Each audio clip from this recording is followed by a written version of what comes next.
Hello and welcome to Week in Review with me, Jayne Secker. Kevin Maguire and Andrew Pearce are here to look back at the biggest stories of the last 7 days. Before we get started, let's get a taste of what the week was all about.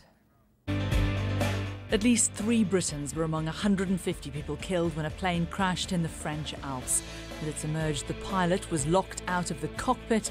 Focus shifted to the co-pilot, who activated the descent button and refused to open the door. He was reported to have suffered from depression.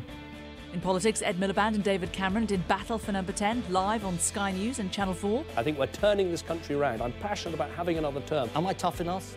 Tough enough? Hell yes, I'm tough enough. If he does retain the keys to number 10 at the election, Cameron also said this week that he won't seek a third term. He tipped Theresa May, Boris Johnson or George Osborne for the job. On your bike, Jeremy Clarkson was finally dropped by the BBC after punching and verbally abusing a Top Gear producer. US Senator Ted Cruz became the first Republican to seek his party's nomination to run for president in 2016. A holy delivery on a papal tour to Naples, no word yet whether the Pope picked pepperoni. And passengers in Brazil had a lucky escape, scrambling to safety moments before the bus they were travelling in was suddenly swallowed by a sinkhole. We've been talking a lot about politics for the last day or so, but the big story of the week was that desperate plane crash in the Alps, wasn't it? No, absolutely. And as an accident, you wonder how it's happened. Now it looks like the co-pilot is deliberately crashing that plane, killing 150 people, 450 miles an hour, no chance. It'll raise questions on medical checks for pilots who've been suffering mental illness problems, depression, and also the whole idea of the Fort Knox door was to stop terrorists getting into the cockpit, taking over planes and crashing them, but it allowed the co-pilot to lock out his colleague. And so that's now got to be addressed. Yes, but also in America, after 9/11, they had a rule in the cockpit, Buddy's rule, there has to be at least 2 people in the cockpit the whole time. So now, finally, EasyJet, Monarch and other airlines are adopting that. British Airways won't tell us if they're going to do it because they say they don't discuss security. Not very reassuring if you're a British Airways passenger. I think as a story, it was a profoundly affecting story anyway because of the number of children who were on board, the youngsters. But then for a day later to hear that they knew they were going to die and that the screams could be heard. And the idea that the other pilot was banging on the door trying to get in, and that descent took 8 minutes, and the screams, it was at the press conference actually, watching it on Sky News was one of the most chilling I've ever watched. It's the unimaginable horror of being in that plane and what that must mean now for the families and friends of those who died, and it's just almost too terrifying to try and comprehend. And also the family of the pilot himself, because you imagine that they have lost their son and also now have this dreadful knowledge of his legacy. They were on their way to the airport with all the other people who died on board, not having an inkling that their son is a serial killer, a murderer. Well, let's move on to politics now, and it has been a big week. Some say the start of the election campaign proper. Ed Miliband and David Cameron faced a live audience and a grilling from Jeremy Paxman and Kay Burley as they began the battle for number 10. The live event held by Sky News and Channel 4 kicked off the campaign, the 2 men setting out their stalls for why they should be in power come the 8th of May. Joe Jones has more. No preamble, Jeremy Paxman wasn't hanging around. How's this for a first question? David Cameron, do you know how many food banks there were in this country when you came to power? I don't have the exact figures, but I know that usage of food banks has gone up. Rattled? You bet he was. This was way out of the comfort zone, and talk about 0 hours contracts only piled on the agony. Could you live on one? No, look, as I said, Could some you people... live on one? Well, I want to create a country where more people have the opportunity of the full-time work that they want. Could you live on a 0 hours contract? Well, look, that's not the question. The studio audience format that followed is much more up David Cameron's street. For example, this could have been tricky. Prime Minister, what do you think are Ed Miliband's best qualities? But the Prime Minister took the heat out of the situation. Look, I think all of us who put ourselves forward all actually believe in serving the public, in trying to do the right thing. And so he clawed it back, still a rueful-looking David Cameron at the end, knowing this was not a vintage performance. Next up, where the Prime Minister had been tense, Ed Miliband, hand in pocket and all, seemed not to be. The mood had lifted, but there were tricky issues. This one, the trickiest of all. Do you not think that your brother would have done a better job? Hold on. I thought somebody needed to lead the Labour Party who could move us on from New Labour. I wonder, though, Mr Miliband, what regrets you have about creating such division in your family? It's hard. Well, it's hard. I'll make no bones about it. It's hard. In what way is it hard? Well, because it was bruising. I mean, you know, it was bruising for me. It was bruising for David. It's healed, or healing, I would say. When it came to the one-on-one interview, the Miliband policy was to concede some ground on immigration. When your party was last in government, it got immigration completely wrong. Sure. But then to get on the offensive. Don't be so presumptuous. You've got 6 weeks to go. You've got 6 weeks to go. You don't get to decide the election results 6 weeks before the general election. You're important, Jeremy, but not that important. It's the British people. It's the British people. I don't want to decide it. No, come on. The most telling section was about whether Ed Miliband has the steel for the top job. But am I tough enough? Tough enough? Hell yes, I'm tough enough. Do you think... Could that be parodied in the days ahead? Hell yes. But Ed Miliband had the air of a man demanding to be taken seriously. And I've been underestimated at every turn. In short, game on. So who do you think did best? Yeah, I think Joey Jones got it right, that Ed Miliband was demanding to be taken seriously, and I think he was taken seriously. People will look at him slightly differently now. The instant poll showed David Cameron just won, but of the undecided voters who watched, 2-1, they went with Ed Miliband. The audience seemed to warm to Miliband more. There was more applause for Miliband. There was more interaction. But maybe that was also because the audience had relaxed a little bit by then. Yeah, I think that was a factor. But also, people don't really know Ed Miliband. They've seen him caricatured by Tory Boy and others. And of course, he's got his faults. He's not perfect any more than David Cameron's perfect. But I think people are slightly surprised, and they give him a second look, and that's what he wanted. He wanted a hearing, and he's getting a hearing. He did well. He did all right, Miliband, didn't he? He did all right. He did OK. I think Cameron was very tense at the beginning, and you'd have thought he'd have learnt from the last time with the TV debates when he was absolutely atrocious in the first debate against Clegg, and even Gordon Brown beat him. I think he got better, and I think he was better with the audience, even though, interesting, there was more applause from the audience for Miliband, but I think he was also at a disadvantage going first. And he was very nervous. Do you think Cameron's a bit complacent? We've seen it before. He'll be the chillaxing part-time Prime Minister. I don't think he can be, Kevin, because he was so useless. He was so useless in the last debates. You'd have thought he'd been rehearsed. Perhaps he's just not very good at that sort of thing. But actually, the poll showed 54 to 46. That's quite comfortable. At the Times, I think there was a 2-point lead. And the undecided, of course, that was 2-1 for Miliband. That was only 90 people. You know, that 54-46, that's an 8-point gap. Normally, Cameron is polling 20-30 ahead of Miliband. That's the difference. All of a sudden, Miliband gets on TV, people can see directly what he's like. And it's why, watching those debates, you could see why Cameron is scared of a head-to-head. I mean, it's a bit silly, they both go to the studio, but they're not in at the same time. But, you know, there we are. That's the way it was. He didn't want to go head-to-head because he knows Miliband is better than he says, and Cameron had difficulty defending his record, particularly on inequality, on the area of food banks and zero-hours contracts. You wonder sometimes if they can be too rehearsed. That line about Jeremy Paxman, you're important but not that important, so obviously rehearsed, but it seemed to work. But the line about, yeah, I'm tough enough, who's he think is John Wayne? I thought he was going on, and I've got a heart here, and I'm Sarah Palin who coined that line, wasn't it? Maybe somebody who doesn't. And what an idiot she particularly is. And he won't want to be parodied like that. There was accidental Alan Partridge, but that, but that's part of the appeal. It shows a sense of humour and you get a laugh. Well, let's have a look at some of the social media responses to what people said. David Mitchell, the first one we had a look at. It seems David Cameron's been called into the headmaster's office for a serious talking to. A lot of people thought that the first few questions from Jeremy Paxman especially were... I think it'd be child abuse in most schools. Yeah. Let's look at the next one. John Stevens, were the matching outfits compulsory? They were pretty... They were quite, and they'd have gone to a lot of thought and agonising over all that, actually. Maybe they had the same advisors. So somebody's making a fortune. And and this created a bit of a hoo-ha on social media. One of the contributors, Zayn Malik, he's aged since he's left 1D.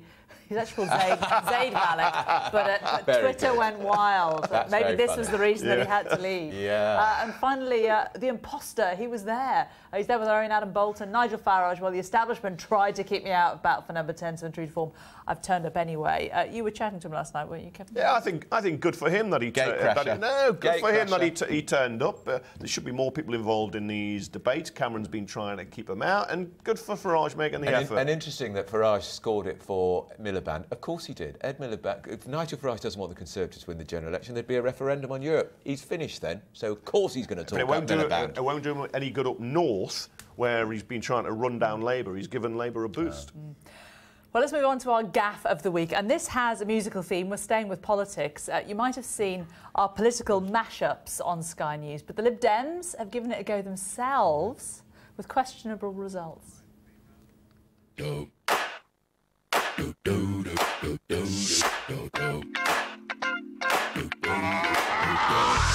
This hits everyone in our country. We've achieved great things. The Conservatives don't do it.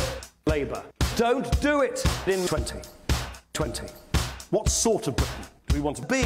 You know, it was on the Lib Dem website. It's not something that it can't be. It's got to be a spoof. The Tory HQ must have planted that on the website, because that makes Nick Clegg look even more idiotic than normal. Remember the apology over tuition fees, which was parodied ruthlessly on social media. It's the same. Well, they tried to make the most of it. They've referred to that, and this is Uptown Funk, popular recent tune. Downtown trash. It's political dad dancing. It smacks and reeks of desperation. You know, actually, when he does say political dad, it does remind me of Maguire on the dance floor, which is not a good sign. He's not just a left winger, he's got two left wingers. Let me tell you, it's not good. Yeah, a lot of reaction on social media. There's one saying that they've been paralysed by cringe by watching it. It is absolutely cringe-making. What are they thinking of, these Lib Dems? It's the young vote that they've lost because of tuition fees. What are you going to get with that? That ain't going to get them back. Oh, what are they going to do next? Bring back rickets and steam engines? I mean, we're going to... Whoever did that at Lib Dem HQ should be looking for a new job. Right, let's move on to our quiz of the week now. Can you tell me where in the UK is the most friendly? We'll find out after the break.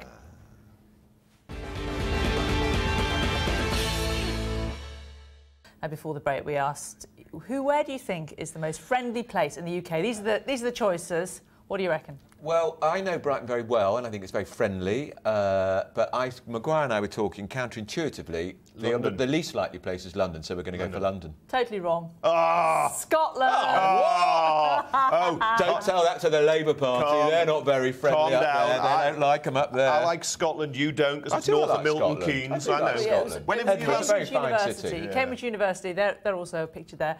They looked at personality traits of people throughout the UK, and they found that it wasn't just Scotland; it was those from the north. Yeah. Well, of course, Scotland would be friendly. Scotland more agreeable, more cooperative than those in the south. And better off, because we in the south pay all our taxes up there. Londoners, the least welcoming. Have you got 20 quid I can borrow? But least welcoming in London, but the most broad-minded, liberal, and open to new experiences, Andrew. Bad. Oh dear, don't tempt him down that road. Right. Someone else who's got a whole load of new experiences on the horizon, including unemployment. Jeremy Clarkson, the brakes have finally been put on his Top Gear career over 2 weeks after he was suspended for what's been described as a fracas with producer Oisin Timon. The BBC says it won't renew his contract. Sky's Lucy Cotter has more. It was an unusual mode of transport for the man who built his whole career around cars. And Jeremy Clarkson was uncharacteristically quiet. The former Top Gear host, the only person not to have given his verdict. What's your reaction, Jeremy? I'm off out, sorry. It's the end of an era for Jeremy Clarkson as one of the BBC's most popular and successful stars. I think is an interesting debate that petrol heads can have. After weeks of speculation, the corporation's Director General has revealed the reasons for his ruling.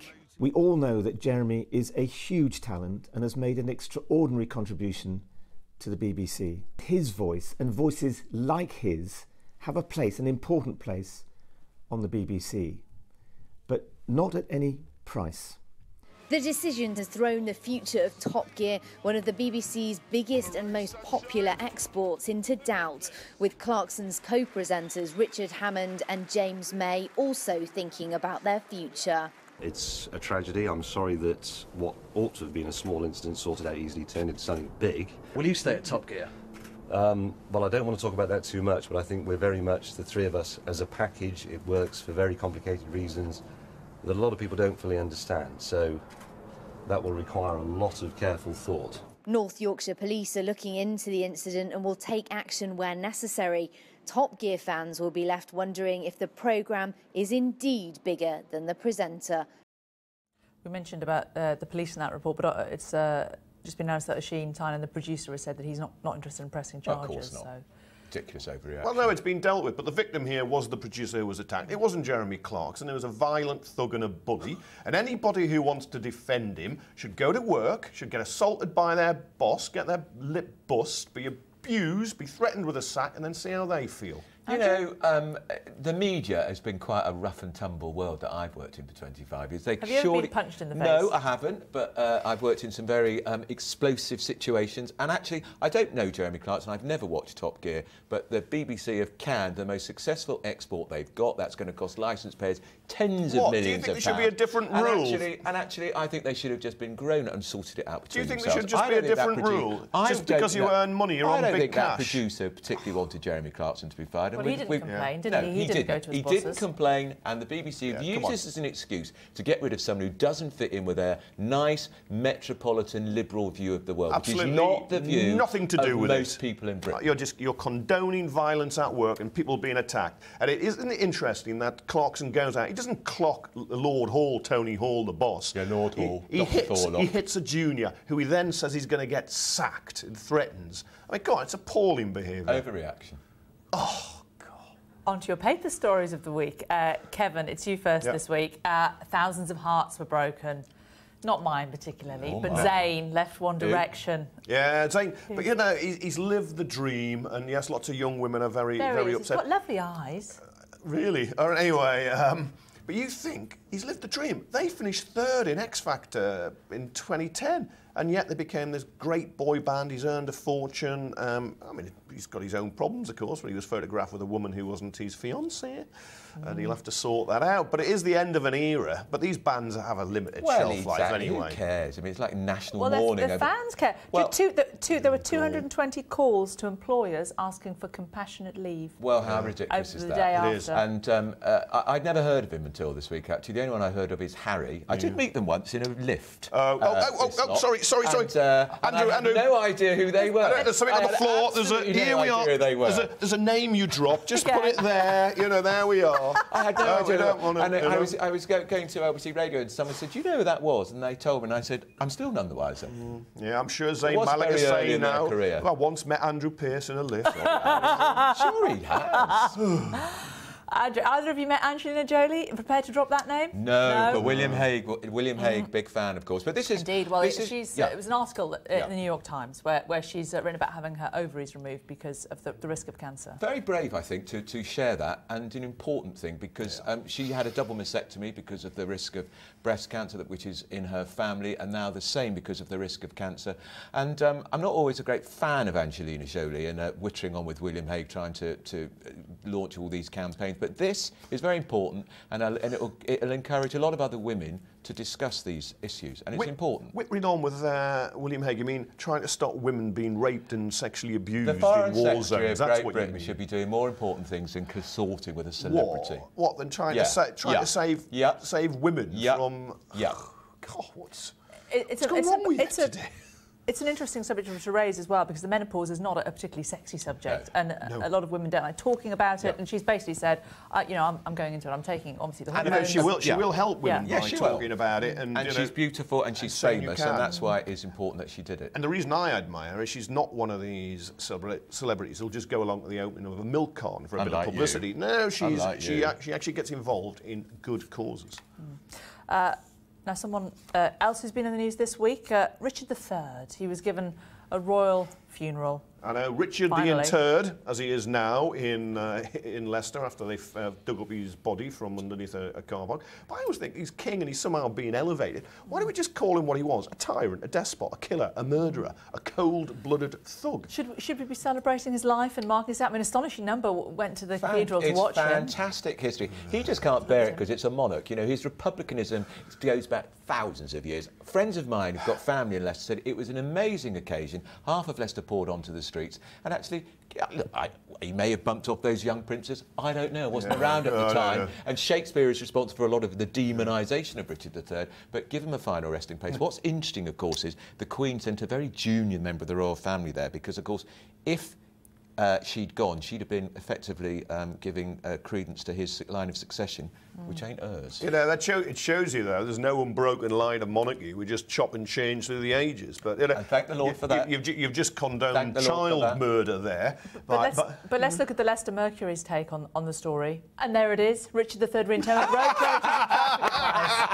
getting to the heart of the story. Paper for you. It's the But that's what people in Leicester will be caring about this week. I know. Some people have been furious that their journey to work was delayed or affected. A hearse, my kingdom for a hearse, Scott. Well, staying with the monarchy, Andrew, you brought up the release of the letters written by Prince Charles, the so-called spider letters that were written to ministers, and whether or not they should be published. He's been writing letters to ministers since he was 17, when Harold Wilson was Prime Minister, and finally the Supreme Court has ruled that we are entitled to see them. These are these spidery black handwriting, in a spidery black handwriting, because they say if he's lobbying, which is effectively what he's been doing, the public has a right to know. We will see these letters, they'll be redacted, and actually it's a Pyrrhic victory for The Guardian which took this, because the last Labour government, just before it fell, changed the law so that his correspondence with ministers can never be seen. If he is trying to meddle in politics, shouldn't he be held to account? Shouldn't it be transparent? No, I think he shouldn't. I think the last Labour government shouldn't have done that. But the establishment always rallies round the monarchy in this case, and I think they are wrong, because he has used his influence behind the scenes, I suspect, to change government policy, and we are entitled to know that. Let's move on to your People or Things of the Week. Who are you sending up? Who are you sending down? Kevin, you're starting this week, and you're sending up James Corden. He has had a good week, hasn't he? He has, in the States, his new chat show, The Late Late Show. Very, very good reviews, and he shows charm can work, and he can be a success in the States where somebody like Piers Morgan won't be, because people like him. Why is that? Is he just a more likeable personality? Oh, yeah, I know Piers Morgan. He's a lot more likeable than James Corden. Corden. Yeah. I left the Daily Mirror because of Piers Morgan. So you're sending him up this week, but you're sending down Afzal Amin. Remind us who he is. Yeah, this was a Conservative candidate in Dudley North. He was caught having talks with the vile English Defence League and allegations of a phantom march against a mosque, so he could claim it was called off. If you lie down with dogs, you'll catch fleas. That's why he's out. Quite right too. Boot them out. You agree. You're both sending him down. But you're sending up this week. This is your choice, Andrew. There is nothing like a dame. She got her damehood yesterday, long overdue. I'm thrilled for her. And I have to say, just to irritate Kevin Maguire, I was at the two parties she had this week to mark Andrew, here we are. Here's another name. Jen and I just become dropped. very good But I'll be friends. back. Very nice. She's great, and she when you become fantastic. a dame, you have not just one but two parties. I'm sure she's having even more than that. But she had a fantastic party at Claridge's, name drop, and the night before she had a party at a club called 5 Hertford Street that they wouldn't let Maguire into. I couldn't really see her down in Alps. Do you know, when I was about 15, my mum gave me a copy of her beauty book, the Joan Collins beauty book, to see me through my makeup life. Jane, you've clearly been using it because you look fantastic too. And doesn't she look amazing, Jane Collins? She looks fantastic. Sensational. No, absolutely. And it was a great gathering of the great individuals. That's what having a young husband does for you, I think you'll find. Yeah, I know. So we're sending her up. Up you go, Joan. Well done. You're sending down, though, Downton Abbey, the end of an era. Goodbye and good riddance. It's gone on too long, I'm afraid. I'm a big fan of it, was a big fan of it, and we all love Maggie Smith, the great dowager, Marvellous. Countess, Duchess, whatever. But I think Julian Fellows has flogged a dead horse, as my late father would have said, for a bit too long. I want the servants. Do you not think that they're just going out when it's still good, and then they're not letting it slip? I think it slipped already. I thought the last Christmas special was really boring and really tedious, and it's just becoming a bit past it. We can watch Poldark anymore. What were we doing? Yeah, Kevin there are other bond strippers we can watch. I think he's got a thing about that actor, Ian Turner. Apparently. It's the britches. It's his age, you know. It's the britches or the horse. Male menopause. Male menopause. I'm not interested in Poldark, can I tell you? Don't impose your passions on me. I've watched it. Right, that's enough of this tawdriness. We're sending Downton Abbey down. What would they say? What would Lady Mary say? I know. Thank you both very much, and thank you at home for joining us for our review of the week. Don't forget that you can catch Kevin and Andrew in action on the Sky News Press Preview, along with our other paper reviewers, as they take a first look at the day's papers every evening, 10:30 and 11:30 on Sky News. We'll be back with much more next time. So for now, it's goodbye from them. Goodbye. And it's goodbye from me. Goodbye.